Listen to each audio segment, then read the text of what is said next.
The alien diplomat arrived on Earth with a sense of confidence and curiosity. Coming from a highly advanced and peaceful species, they had been tasked with observing humanity and understanding their ways. The diplomat had traveled to many worlds before, encountering civilizations that ranged from peaceful to aggressive, but nothing could have prepared them for the strange and unsettling sight they were about to witness. As the diplomat's shuttle descended into Earth's atmosphere, they couldn't help but notice the sheer number of military structures scattered across the planet. The tall buildings, sleek ships, and even the small towns seemed to be littered with weapons, guns, tanks, ships, and mysterious devices that the diplomat could barely identify. It was nothing like they had ever seen before. Most civilizations had peaceful ambassadors and negotiators, their military presence often hidden away in distant sectors. But here on Earth, it was different. Weapons were everywhere. As the shuttle touched down, the diplomat was escorted to a small conference room in a heavily guarded compound. It was here they would meet with the humans they had come to observe and hopefully understand. But before they could even step foot inside the building, the diplomat noticed something even stranger. Every single human they encountered, from the guards at the gate to the staff in the building, was armed. Some carried small handguns, while others had rifles slung over their shoulders. It wasn't unusual for a diplomat to encounter guards with weapons, but this felt different. Everyone was armed. It was as if the entire world was in a state of perpetual readiness, as if the humans were preparing for something. The diplomat stepped into the building, trying to shake off the feeling of discomfort. The human general they were meeting with appeared calm and collected, sitting behind a large desk covered in papers. But even as the diplomat shook their hand, they noticed the general had a sidearm strapped to their hip, and the rest of the room was filled with rifles, pistols, and even some kind of futuristic weaponry the diplomat couldn't immediately identify. "Welcome to Earth," the general said with a smile that didn't quite reach their eyes. "I'm glad you've made the journey. I'm General Edwards. Please, take a seat." The diplomat sat down, trying to make sense of the strange scene. Earth was supposed to be a peaceful world. This much the diplomat had been told. Yet everything about the human civilization spoke of something else. It was as if peace was only an illusion here, and beneath it lay a constant, simmering fear. The diplomat couldn't help but ask, "General Edwards, why are there so many weapons here? Why is your society so armed?" The general looked at the diplomat, their expression hardening slightly. "It's how we survive," they replied. "You'll find that most humans, whether they're military or civilians, keep weapons close by. We've learned the hard way that peace can be fleeting, and we have to be ready to protect ourselves. You'll understand as you spend more time here." The diplomat was stunned by the answer. In their experience, most peaceful civilizations would never need to ask such a question. Peace was a given. It was the foundation upon which everything else rested. But here, the answer seemed to come from a place of deep fear, a fear that something could disrupt their fragile existence at any moment. Trying to make sense of this new world, the diplomat pressed on. "But surely, peace is the goal for your species, yes? Why not disarm? Surely, weapons only lead to violence." The general leaned forward, their eyes narrowing with a mix of caution and something else, something that almost looked like pity. "You don't understand, do you? Weapons aren't just for war. They're for survival. We've had to fight for everything we have. Our history is full of wars, invasions, and threats from people who didn't care whether we lived or died. We learned long ago that if we're not ready to protect ourselves, we won't last long." The diplomat was taken aback by this. Their species had never known war, never had to fight for their survival. They had long ago abandoned the idea of weapons, focusing instead on peace, diplomacy, and technology that could make life better for all. The concept of arming oneself to prevent violence seemed alien to them. It felt like a paradox, a peaceful society surrounded by weaponry, yet still obsessed with defending itself. The diplomat couldn't quite grasp why Earth was so different from every other planet they had encountered. The general must have noticed the diplomat's confusion, for they spoke again, this time softer, as if trying to explain something fundamental. Imagine, for a moment, if you didn't have weapons, if your people didn't have the ability to defend themselves when threatened. How long would you survive? How long would your peace last? The diplomat felt a shiver run down their spine. It was a question they had never considered. The idea of living in constant readiness for conflict, of having to be prepared for the worst, was something that their species could never fathom. In their world, conflict had been eradicated centuries ago. The very idea of needing weapons to survive seemed backward and primitive. But as the diplomat continued their meeting with General Edwards, they couldn't shake the thought that there was more to Earth than met the eye. The human general spoke with conviction, their voice steady as they explained humanity's history, how they had been attacked, invaded, and nearly destroyed by forces much more powerful than themselves. It wasn't just about fighting wars. It was about surviving in a universe that had never cared whether they lived or died. It was about protecting their homes, their families, and their future. The diplomat listened intently, but their mind kept returning to the same question. Why do humans need so many weapons? And what did it mean for their future? As the conversation ended, the diplomat was left with more questions than answers. They had come to Earth to learn about a peaceful society, but all they had encountered was an overwhelming sense of preparedness, a preparedness that spoke of something far darker lurking beneath the surface. As the diplomat stepped out of the room, they were escorted to a nearby building where they could rest and reflect. The night sky above was clear, and the stars seemed to shine down on Earth, as if watching over this strange, complex world. The diplomat sat by the window, gazing out at the horizon, deep in thought. What kind of species needs so many weapons? And what does that say about their place in the galaxy? The diplomat was beginning to realize that understanding Earth and its people was not going to be as simple as they had first believed. The humans' reliance on weapons wasn't about aggression.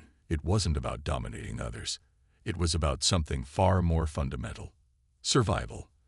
And if Earth's history was anything to go by, they would never let anything, or anyone, threaten their existence again. The diplomat's mind was spinning, and they knew one thing for sure. They were about to learn much more than they had ever anticipated about humanity. The following day, the diplomat met with a different group of humans, one that had come from the other side of Earth. This group wasn't military. Instead, they were scholars, civilians, and engineers, those who would offer a broader understanding of human society. The diplomat, hoping to find a more peaceful perspective, expected a gentler answer to the question that had been weighing on their mind. As they walked into the meeting room, the diplomat couldn't help but notice the abundance of security. Again, weapons were everywhere. Even in a room full of scientists and researchers, the walls were adorned with weapons, small pistols, heavy-duty rifles, and even what appeared to be strange mechanical devices that had been designed for defensive purposes. The diplomat's unease grew. "Good morning," said Dr. Eleanor Carter, the lead scientist and the first to speak. "I'm glad you could join us today. I know you've already met with General Edwards and discussed some of our military practices, but today we'll be discussing how our people balance our military needs with our scientific advances." The diplomat nodded, hoping this would help shed light on the puzzle that had started to form in their mind. "I've seen the weapons," the diplomat began hesitantly. "It's not just the soldiers. I've seen them everywhere. Why is that? Surely your people can focus on science, on progress, without the need for so many weapons." Dr. Carter exchanged a glance with her colleagues before speaking. "You've seen how many weapons are part of our world," she said, "but you've only seen a fraction of the truth. Earth has a history that shaped us into who we are. We've been invaded countless times, not just by other species, but by our own kind as well. It's the reason we're constantly on guard." The diplomat listened carefully, but a sense of confusion persisted. "But surely your scientific advances, your understanding of the universe, It should have brought peace by now.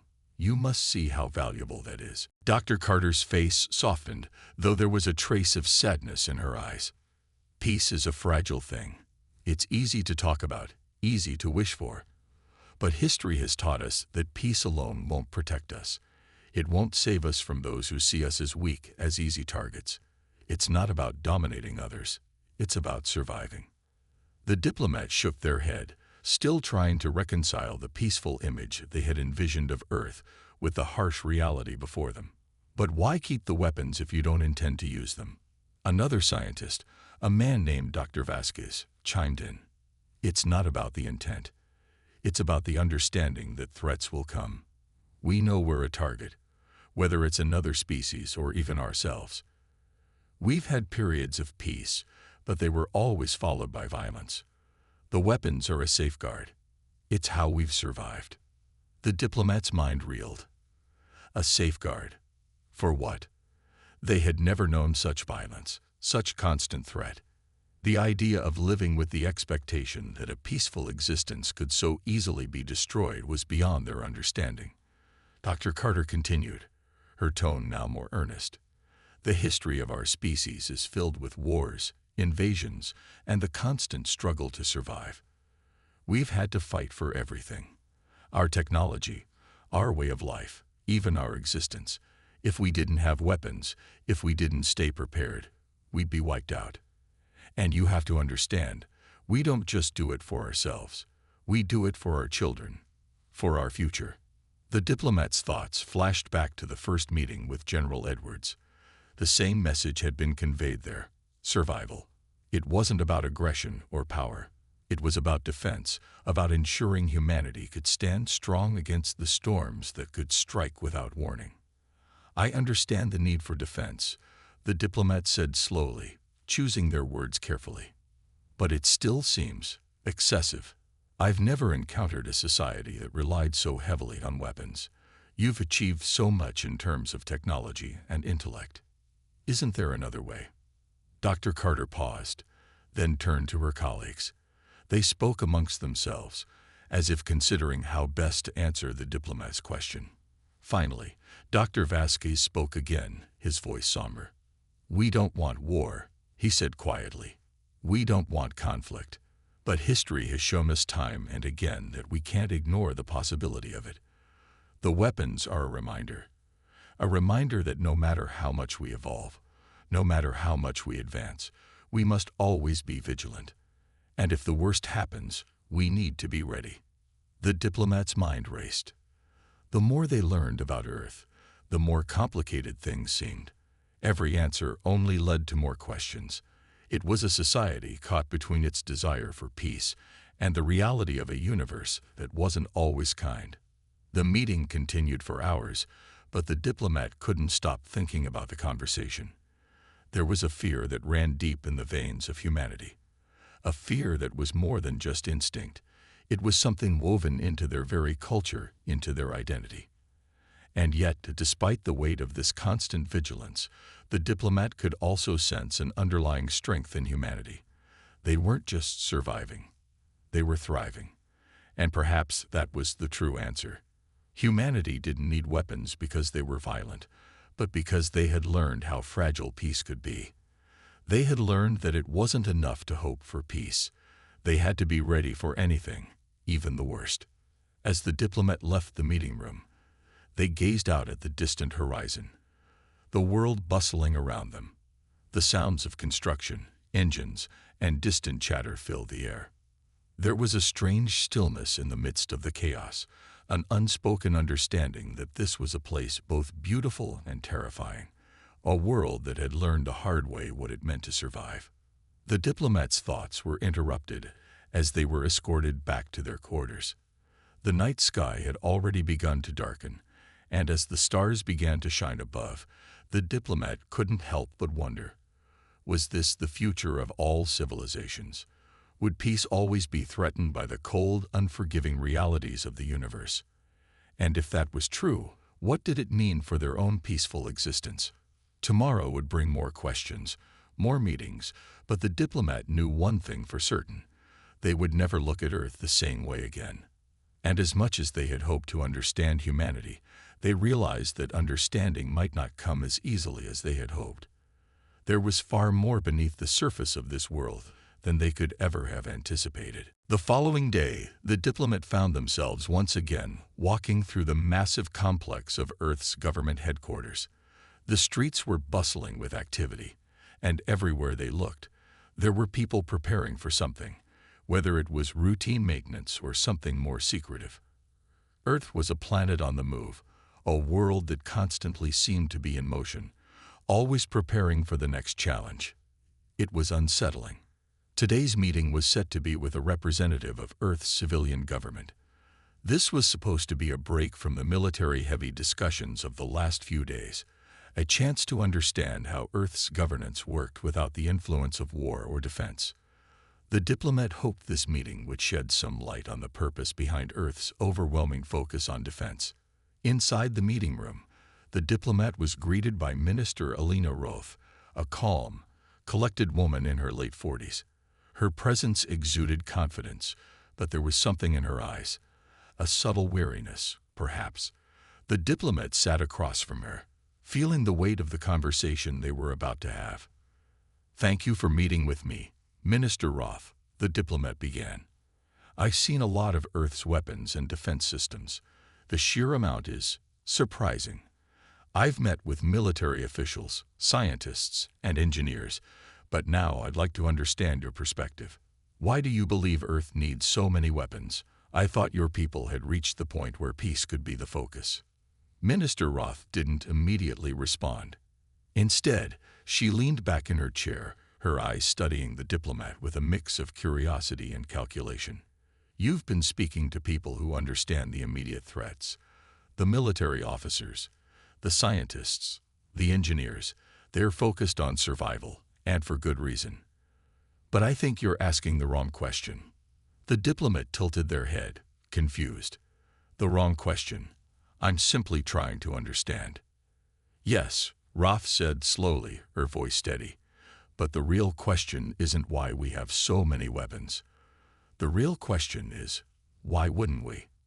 Earth has spent so much of its history fighting for survival. For hundreds of years, we've faced conflict, some from within our own species, but more often from outside. We've learned that peace isn't something we can rely on. It's not something we can just assume will always be there." The Diplomat's mind reeled at her words.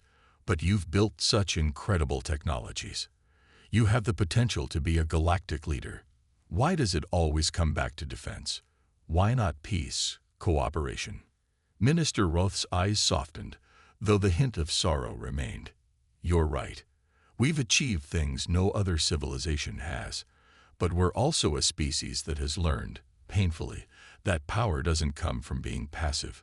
We have allies, yes, but there are far more unknowns out there, enemies we don't yet understand, or worse, those who might see us as a threat simply because we exist. Weapons are our guarantee that we can keep our future safe, not just from invaders, but from internal chaos as well." The Diplomat's brow furrowed. "Internal chaos.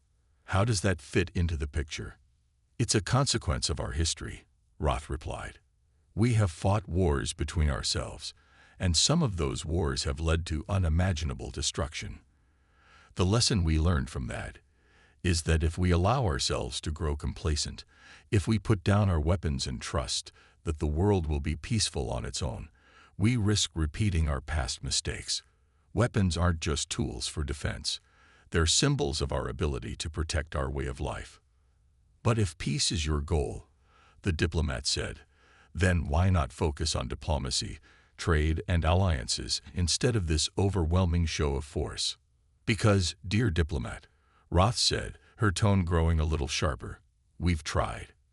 We've tried every kind of diplomacy, every peace treaty, every alliance we could make, but not everyone plays by the same rules. We've had treaties broken, alliances shattered, and lives lost because others weren't as invested in peace as we were. Weapons are a last resort, yes, but they're also a way of saying, we will not be easy prey. We will not go down without a fight." The Diplomat's heart raced as they absorbed her words. This was a side of humanity they had not fully comprehended. The stories of war and strife, though part of Earth's history, hadn't felt real until now. What was more troubling was the certainty in Roth's voice. She spoke as if she truly believed that peace was a fleeting concept, something they could not trust to last. "But surely there must be other ways to protect yourselves," the diplomat suggested, trying to remain calm. "You've reached the stars, created ships that can cross galaxies. There's no reason to believe that Earth can't rise above the need for violence." Minister Roth leaned forward, her expression hardening. "What you don't understand is that the cost of peace is not just the willingness to negotiate. The cost is sacrifice, vigilance, and sometimes the readiness to fight. Earth is not just a world that exists in a vacuum. We are part of something larger, a galaxy filled with dangers we don't fully understand. And if we don't stay prepared, we will be wiped out. History has shown us that time and again." The diplomat sat in silence, trying to process everything they had heard. They had entered the meeting room hoping for clarity, but instead they had been given a truth that was both profound and unsettling. Earth's weapons were not born from a desire to dominate or conquer. They were born out of survival, a need to protect a fragile peace in a world that had seen too much war. As the conversation continued, the diplomat realized that their previous assumption, that Earth's dependence on weapons was a sign of aggression or insecurity, was wrong. It was a sign of survival. They couldn't help but wonder, though, how much longer humanity could keep fighting, preparing for a future where peace seemed so distant. Was this the way of all civilizations, to constantly defend and rebuild, or was Earth alone in this endless cycle of preparation? The meeting eventually drew to a close, and the diplomat was escorted back to their quarters. The night sky outside seemed more distant now, the stars dimmer. Earth, despite its advancements, still felt like a world on the edge of something larger, something they weren't yet prepared to face. The diplomat couldn't shake the conversations they had been having since arriving on Earth. Each discussion seemed to confirm their growing suspicion. Humanity was a species shaped not only by its triumphs, but by its tragedies. The weapons, the defense systems, the overwhelming focus on preparing for the worst. They were not just tools. They were Earth's way of protecting its future from the darkness lurking in the corners of the universe. That evening, as the diplomat wandered through the corridors of the government complex, they were summoned once more to meet with someone. A new figure, different from the others they had encountered. This time, the meeting would take place in a private conference room, away from the prying eyes of the public and the press. As they entered the room, the diplomat was greeted by an older man, his hair a mix of silver and gray, his sharp eyes betraying years of experience. The man's name was General Derek Miles, and he was the one tasked with overseeing Earth's military operations. Despite his title, Miles didn't carry the air of arrogance or superiority that the diplomat had expected from military officials. Instead, there was an almost weary understanding in his gaze, as though he had seen too much of the universe to still believe in the ideals of peace and diplomacy. "Thank you for meeting with me, General," the diplomat said, taking the seat opposite him. "I've been speaking to many of your people, trying to understand why Earth has such an overwhelming reliance on weapons. Why does this planet seem so fixated on defense?" General Miles gave a small, almost sad smile. "I suppose the real question is, how can we not be? The universe isn't as friendly as you might think. It never has been, and it likely never will be." The diplomat nodded, knowing that these words carried more weight than they had anticipated. "But surely there are alternatives. Why not trust in the alliances, the peace efforts, the technology? Isn't there a way to prepare without resorting to such extreme measures?" The general's expression hardened slightly, the weariness in his eyes deepening. "I spent most of my life dealing with those so-called alternatives. The thing is, peace sounds nice, doesn't it? But in reality, peace is fragile. It's a lie. A comfortable lie that some in this galaxy want to believe. We can't afford to believe it anymore." The diplomat frowned. What do you mean? You see, we've had peace, General Miles continued, leaning forward. We've had treaties, trade agreements, and alliances. We've signed countless pieces of paper, met with countless diplomats, and sat in rooms just like this one. But the galaxy isn't as simple as those agreements. The truth is, not everyone wants peace. Some species want power. Some want resources. Some want control. The diplomat's mind raced. So you're saying that every species out there is a threat? No, Miles replied firmly. Not every species. But the ones that matter, the ones that could destroy us, don't play by the same rules. There are civilizations out there that would crush us for nothing more than to prove their superiority. There are species that would wipe us out just because they can. We've had to learn that the hard way. The diplomat was silent for a moment, struggling to grasp the magnitude of what the general was saying. But surely there's another way. Isn't there always a choice between diplomacy and violence? The general's face darkened, his eyes growing distant. We tried diplomacy. We tried everything. But when you've been attacked, when your home has been invaded, and when people you care about have been taken from you, you learn that there are no easy answers. Sometimes you only have one choice left: to fight back, to make sure that those who would harm you understand that you won't go down quietly. There was a deep, painful truth in his words, and the diplomat could feel it resonating within them. This wasn't just about weapons. This was about the memories of the past, the scars left by wars long fought. The more they spoke to Earth's leaders, the more they understood. Humanity wasn't obsessed with weapons because they loved war. It was because they had learned that the cost of survival was steep, and the only way to protect their future was by being ready for anything. But what about your people? The diplomat asked quietly. What about the civilians who don't live in fear of war every day? Don't they want peace? General Miles sighed. Of course they do. But peace, as we've come to understand it, isn't a guarantee. And it never will be, not for us. Earth may dream of peace, but it also knows that its survival depends on its willingness to do whatever it takes to protect what's theirs. The civilians may not live in the same world as the military, but they understand one thing. Without defense, without the readiness to fight, everything we've built could be wiped away in an instant.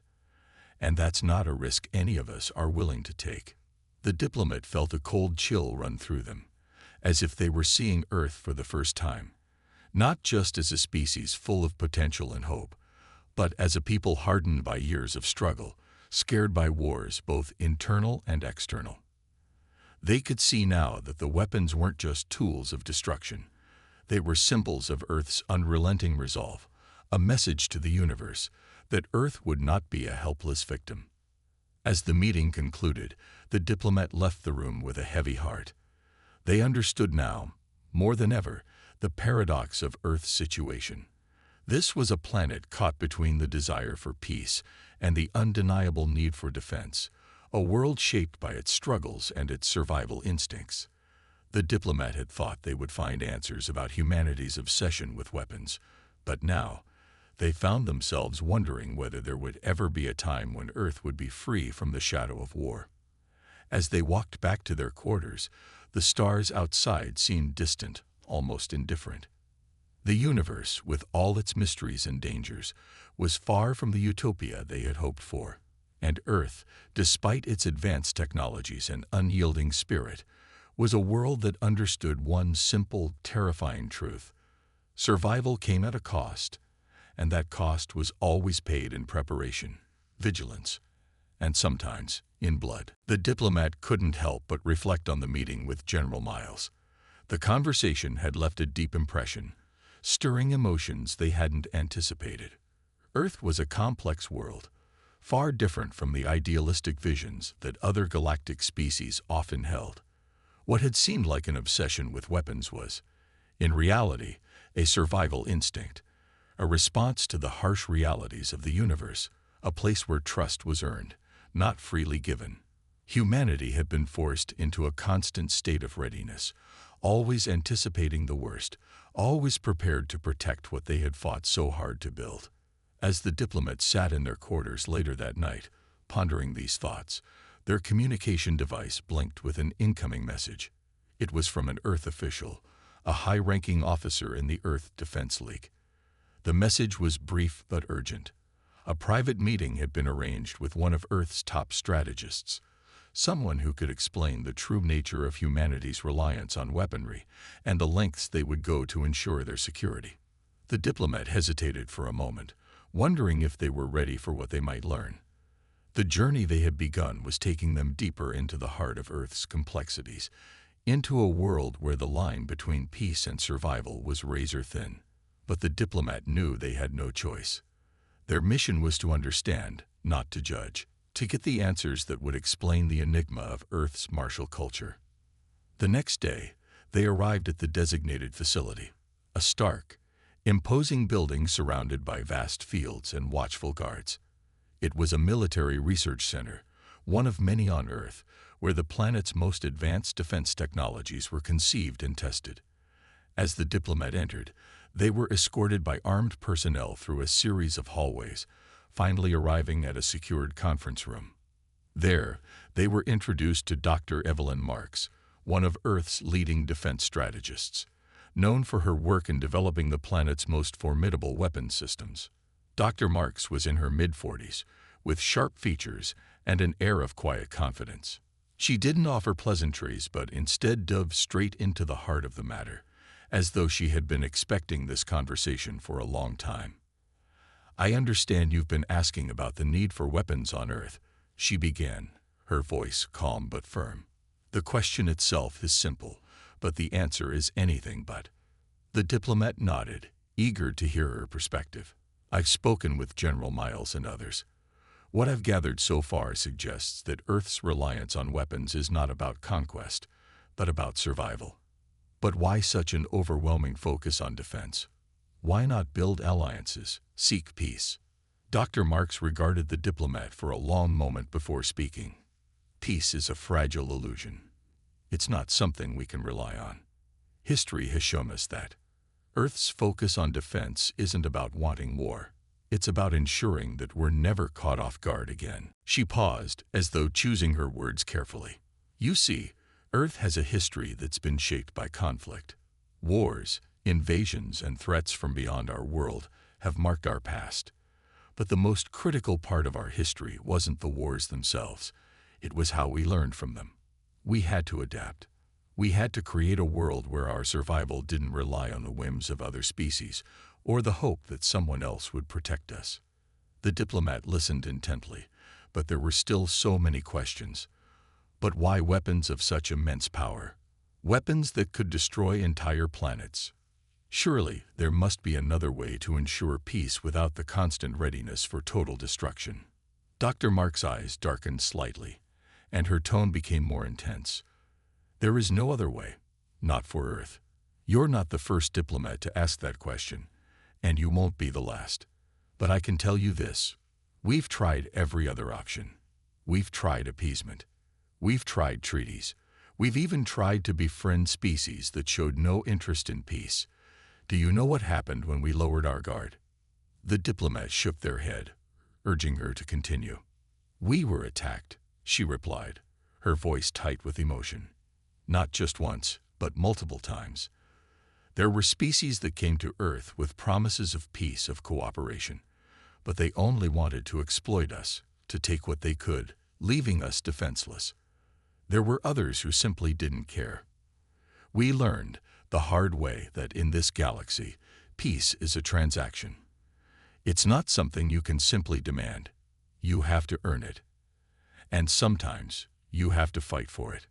The words struck the diplomat like a cold wave. They had assumed that humanity's focus on weapons was a result of greed or paranoia. But now it seemed like something far more complex. Earth had been forced into a corner, and in that corner it had built an unbreakable shield, not out of desire for conquest, but out of the sheer need to protect itself from a universe that had proven, time and again, that peace was a fleeting and fragile concept. "And yet," the diplomat said, their voice barely above a whisper, "you continue to build even more powerful weapons. Even now, there are reports of new technologies being developed. What's the endgame? Where does it stop? Dr. Marks leaned back in her chair, her gaze fixed on the diplomat with an almost sorrowful expression. It doesn't stop. Not until we can be sure that no one will ever threaten us again. The universe is full of predators, and we've learned that no amount of diplomacy can change that fact.